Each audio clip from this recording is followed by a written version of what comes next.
Hi, my name is Clayton Keene. I am the Assistant General Manager of the Quality Department here at our Interior Exterior Division at TG Missouri.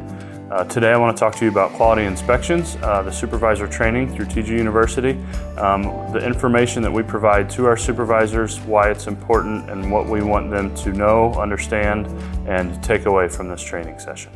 Hi guys, welcome to the quality inspections portion of the supervisor training. So for this portion, what we want to cover today is help the supervisors, help you guys understand a little bit deeper understanding of why production and quality checks are so important, and how the production department and the quality department rely on each other and interact with each other. So the three primary objectives that we're hoping you take away here from this is, number one is to recognize how to manage quality within your department effectively. Number two, we want to understand the importance of training those employees, how to give them proper training and make sure that they have knowledge of what they're doing. And number three, we want to ensure that the team members know that the quality department depends on those production team members to accurately record data and provide parts to gather data off of. So those are the three things we want you to learn today. What we want to do is go over this checklist with you, and then we'll take you out on the production floor to show you some checks that we do so that you can understand the parts in your department, how those are checked by the quality team members. So first thing we want to talk about is the importance of consciously inspecting and verifying parts. There's two different kinds of inspection that we think about, is the production team members doing their inspection and the quality team members doing their inspection. Production team members, in general, mostly are going to do visual checks. We don't give them very many tools or ask them to step outside of their work cells. We want to keep them at the workstation and focused on their production, and ask them to do some visual checks, pass-fail checks, things that are easy to judge. Whereas the quality checks are checks performed on a part or process to make sure that it is within the standard that it needs to be.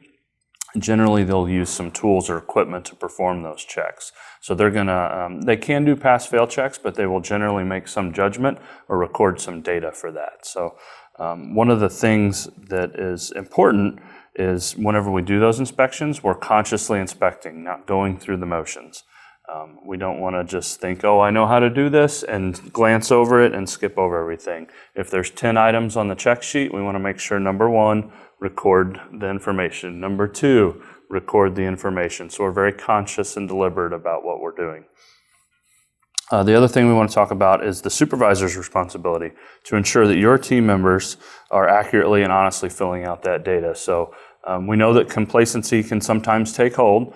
People do the same job day in and day out. So it's, of course, the supervisor's responsibility to be that redundant check, keep them honest, perform that check as well, and then make sure that it also confirms that they understand what they're checking. So the supervisors always need to follow up and kind of audit what their team members are doing there. The next thing we want to talk about is the quality department. They depend on production to give them accurate data. So if we need to conduct an investigation, we can make a good reaction plan. So good, I'll say, bookkeeping of your production and your production records. How many parts are ran, how many parts are scrapped, how many were okay. All that information that we fill out at the end of every shift or every day, that's important to the quality team making a good investigation and protecting our customers. For supervisors, stop, call, wait applies as well. I know we talked to our team members about that, but that standard applies for supervisors too. If there's a quality decision or a question that we're not comfortable making or don't understand, supervisors should stop, call, wait as well. Contact the quality department, get a hold of your quality manager, quality engineer, and quality supervisor.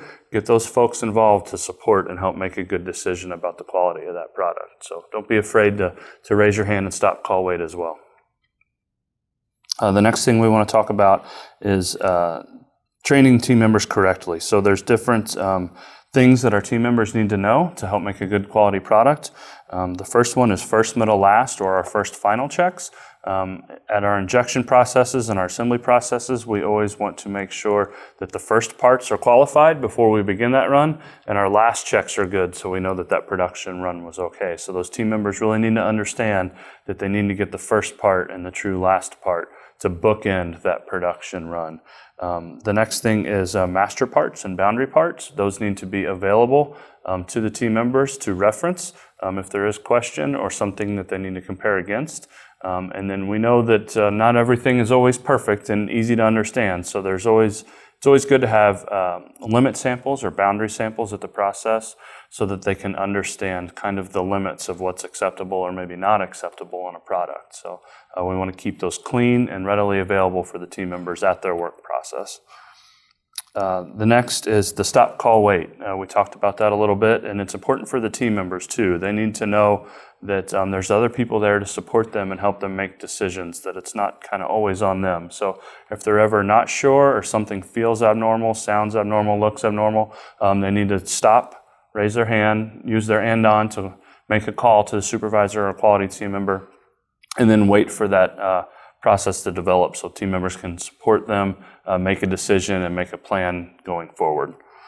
Next, we want the team members to always do what they say they do, right? So we talked about deliberate inspection a while ago. One area where complacency can take hold is, we call it pencil whipping, just going down the sheet real quick because I've done this before and I know how to do it. But we want to be very deliberate about those. So if we say we're checking this item, let's be deliberate about checking just that item and then move on to the next item on the criteria sheet. So we want to be very deliberate, do what we say we do, and not just kind of breeze over things. So with that, all those items in mind, and how we want to communicate that to our supervisors, how our supervisors need to communicate that to our team members, and then let them know that they play a vital role in the quality of the product and supporting the quality team, and the quality team is there to support them to make good decisions. That's what we want to take away from this. So at that, we want to go out onto the production floor to show you some examples of those checks that we do in your department. And that's going to be unique for everybody in their own department, but it's always great for the team members to understand the folks that are coming around supporting them, what they're doing too. So we'll show you that here next. Thanks for taking time today to learn a little bit about the quality inspections, how the quality department interfaces with the production department to make good quality decisions, decision making towards quality and protecting our customers. Thanks for learning about quality inspections today.